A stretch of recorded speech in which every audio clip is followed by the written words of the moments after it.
It was a home run derby in St. Louis. The bullpen was really bad, and Freddie Freeman hit home run number 300.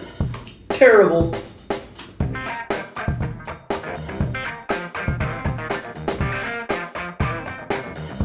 Hey, welcome to Lad Talk. Well, I'm wearing my Tommy Castro and the Painkiller shirt.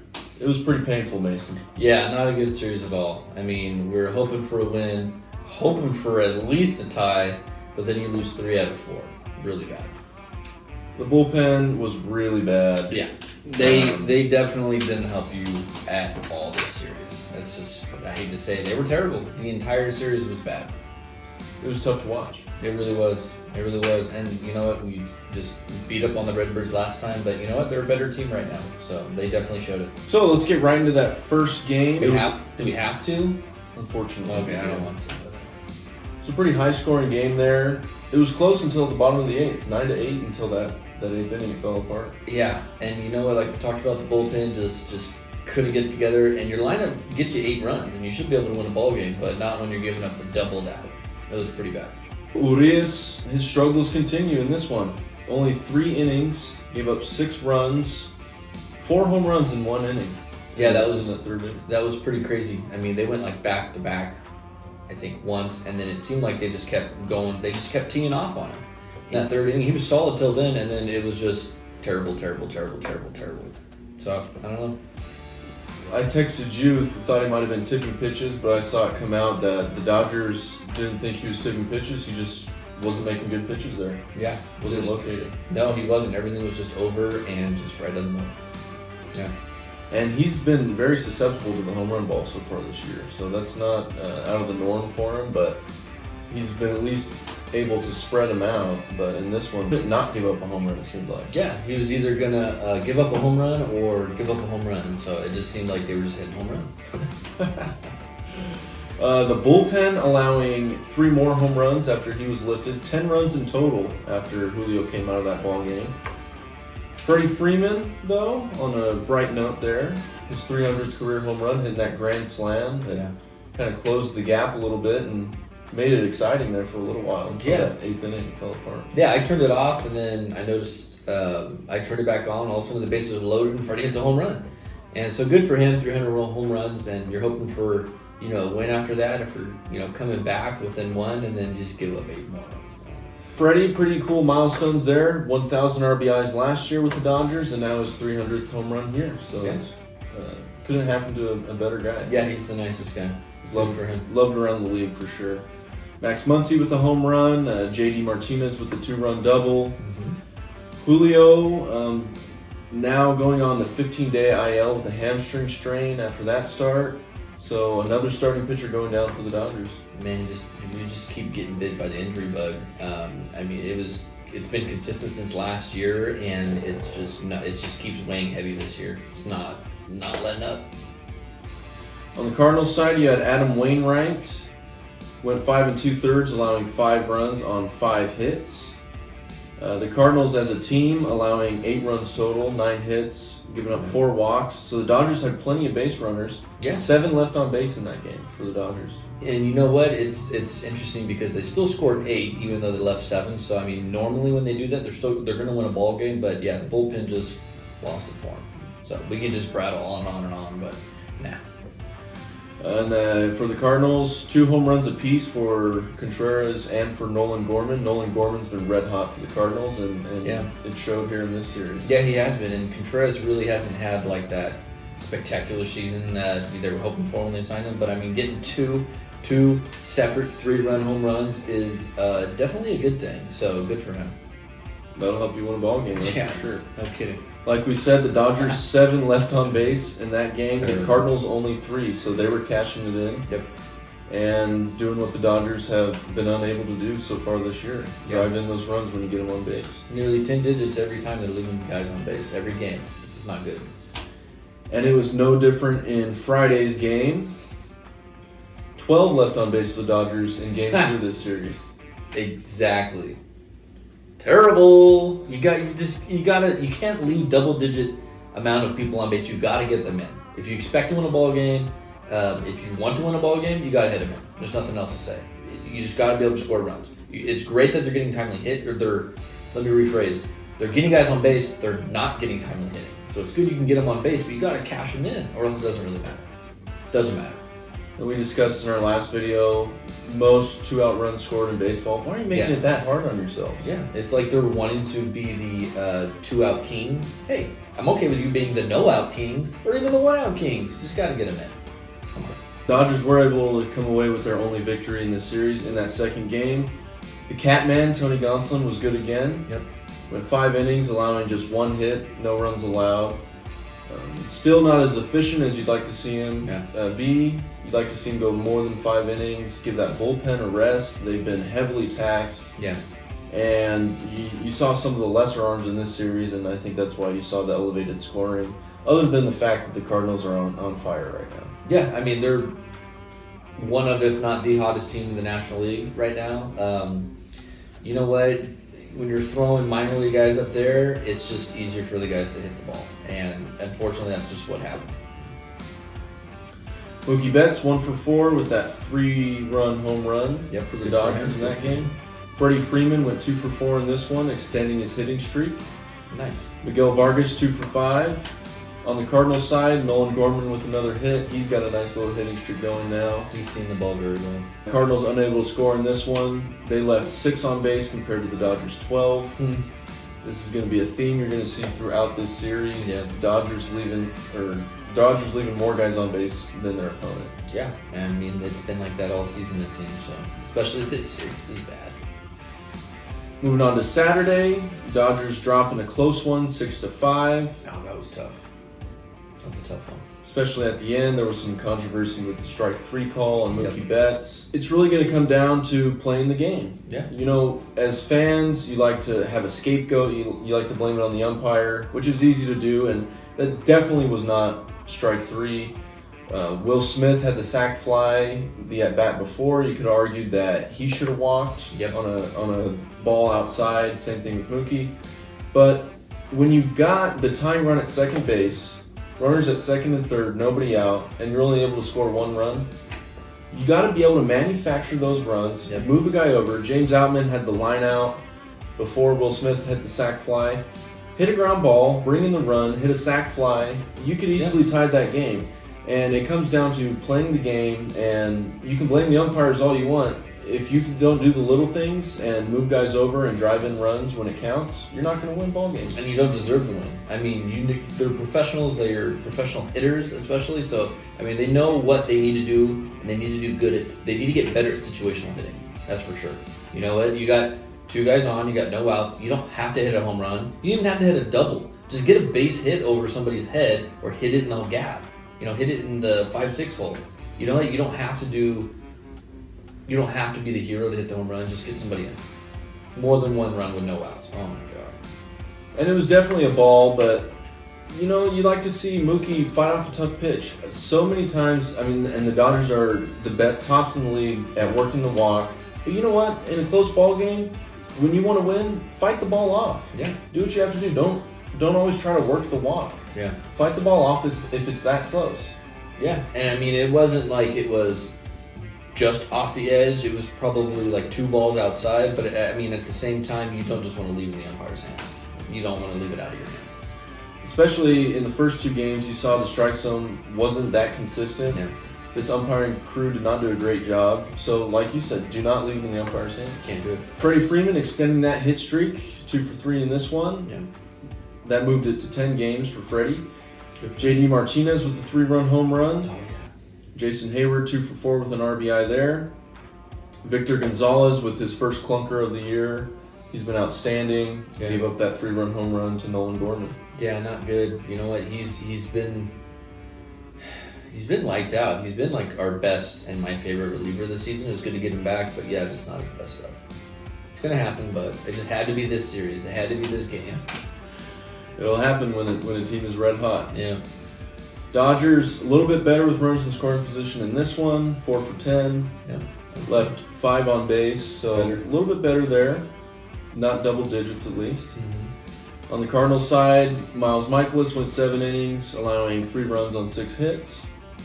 They only left 3 on base. They were 3 for 7 with runners in scoring position, so they cashed in. Again, they're just doing better at it. Michaelis had a really good game. He had some good stuff. He was having some good stuff that game, even though he did give up 6 hits. It's only 3 runs, you know. You should expect to win a ball game, and they did. And again, the Cardinals pitcher going deeper into the ball game. Yep. Yeah. Less taxing on the pin. Moving on to Sunday, you were really hoping Kershaw would bounce back after that last start. Yeah. And, give the bullpen a rest. He just wasn't classic Kershaw in that one. Yeah, and he's got a lot going on through his mind.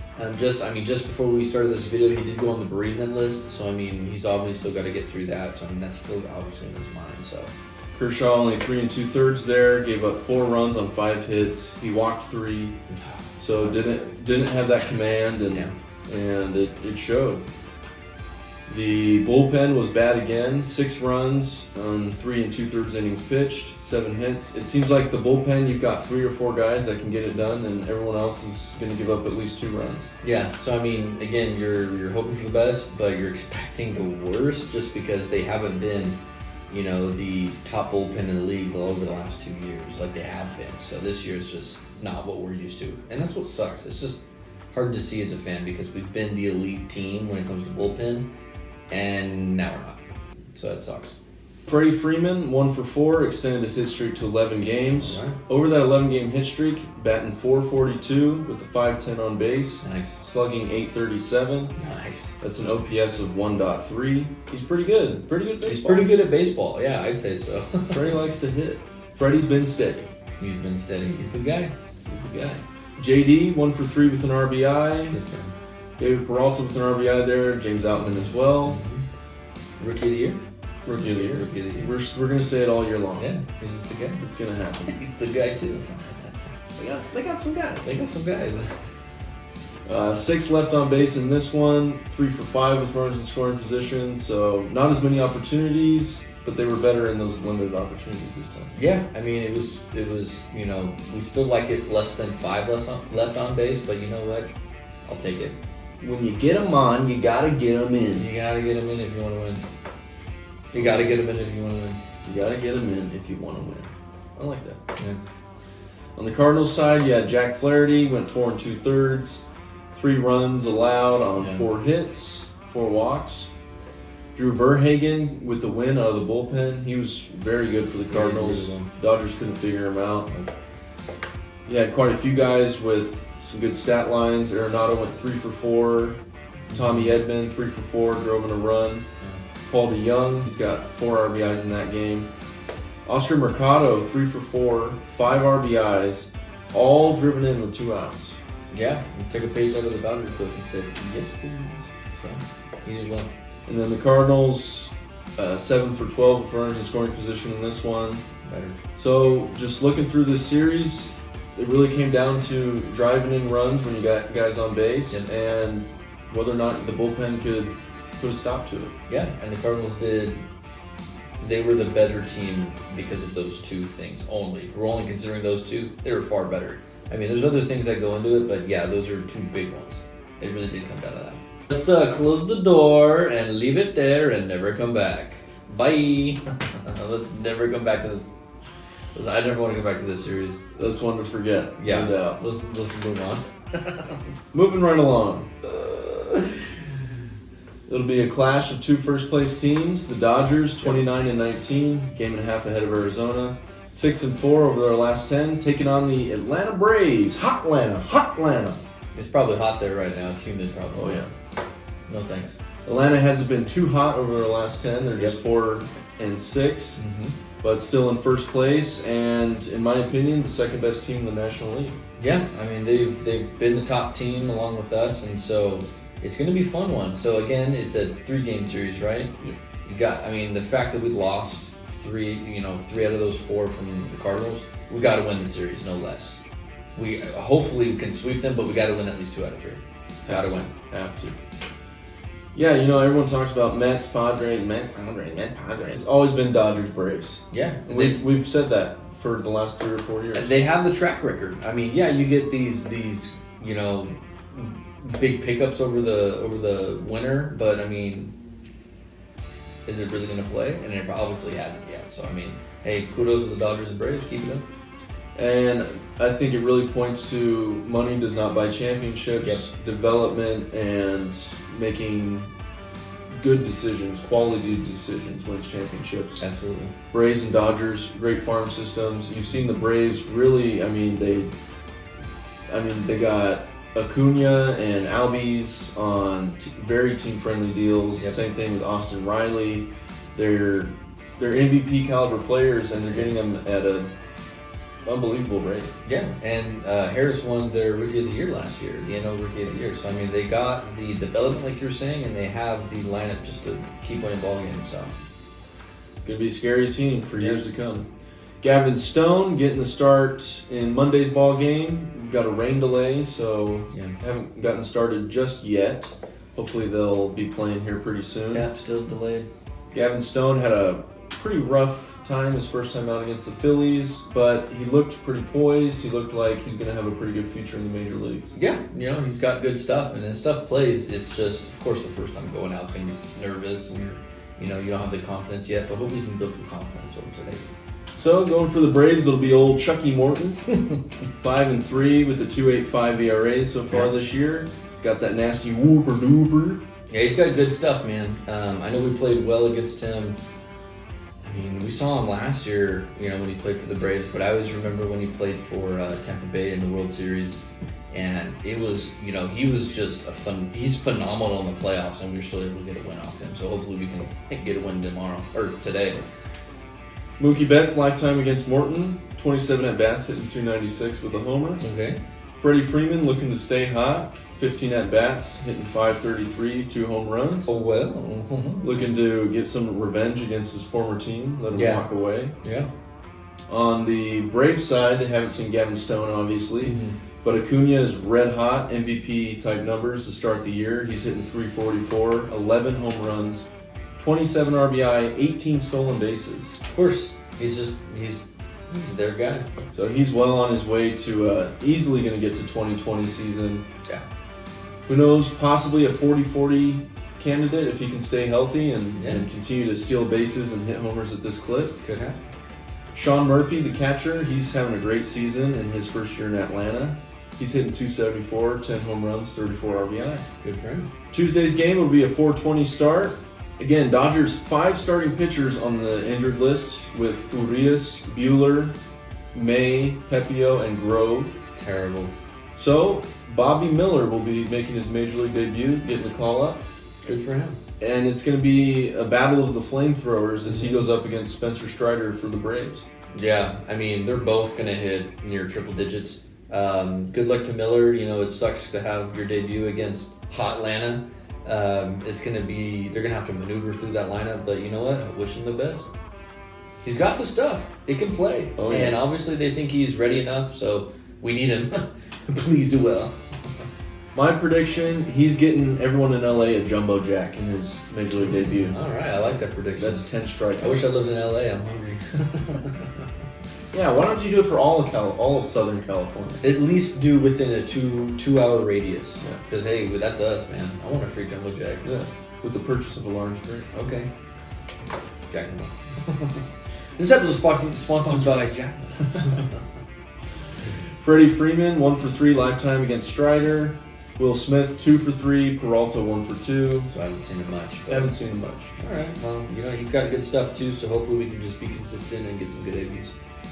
The big thing with Strider is the strikeout, 86 Ks in just 51 2/3 inning pitch. Wow, that's really good. So almost 2 an inning. So I mean, we don't really have that in front of us. Probably we can find it out for the next video. But he's probably getting a lot of swing and misses. He's probably getting a lot of chases, huh? Oh yeah, he's nasty. Yeah. So you got to stay within the zone. Stay within the zone. And the Dodgers do a very good job of that. Yeah. On Wednesday, it'll be Tony Gonsolin going up against Bryce Elder. Okay. Gonsolin was fantastic last time out. Also be a 4:20 start. All 3. Rojas, only one to face Bryce Elder. He's 1 for 5 with an RBI. Bryce Elder's off to a fantastic start to his season. He's 3-0, 2.06 ERA and 52 innings pitched. That's really good. Good for him. Lifetime against Gonsolin, small sample sizes for the Braves. Acuna's 1 for 2. Michael Harris II is 1 for 2. And Travis d'Arnaud, 2 for 5. Okay. So haven't seen him too much. They've seen him only once or twice. Yeah. So we're going to see some really nice pitching matchups in this series. Yeah, I think so. Just because they haven't seen a lot of them. Obviously, we have 2 rookies coming up to play, but I mean, like you were saying, it's going to be. So can they step up and just put them away, or is it just going to be a hitting marathon for either side? We'll see. Whenever Freddie goes back to Atlanta, they're going to talk about how Freddie Freeman's doing compared to Matt Olson, the first baseman who the Braves brought in to essentially replace Freddie. Yeah. They gave him a long-term deal. He's a younger guy. You get him a little bit cheaper than Freddie. So I went ahead and compared the numbers, and Nice. Freddie's Freddie. Yeah. How does it look? Freddie hitting .324 since becoming a Dodger. He's got a .404 on base, .520 slugging. That's good enough for a .924 OPS. Nice. He's driven in 128 runs, 29 home runs. OPS plus of 153. That means he's 53% better than the league average. Good. Matt Olson hitting .242 since becoming a Brave. .336 OBP. .492 slugging. So Freddie beats him in all the traditional metrics there. As far as OPS plus, 126. Freddie's 30% better than Matt Olson. Yeah. You know what? He's cheaper, but that's why. Freddie's just going to be a little bit better. It's worth it. I think it's worth it. I'm glad the Dodgers got him, that's for sure. Yeah. Another thing is the strikeouts. Olson's 235 strikeouts to Freddie's just 132. There you go. I mean, that's significant. You know what? Freddie's the kind of guy who's not going to strike out a lot. He's going to hit the ball hard. And he's going to get on base. So, he's the guy. He's the guy. He's the guy. His second time back in Atlanta. Last time went 4 for 12 with an RBI. Nice. Look for him to have a big series here, continuing that hit streak. Yeah, I hope so. I think you could say he has a chip on his shoulder, but you know what? He's just going to come out and play. I think that's just who he is. Freddie's going to be hot in Hotlanta. I hope so. So that'll do it for us here on Lad Talk. Guys and gals, make sure you like, comment, subscribe. As always, let's go Dodgers. Adios. Cool.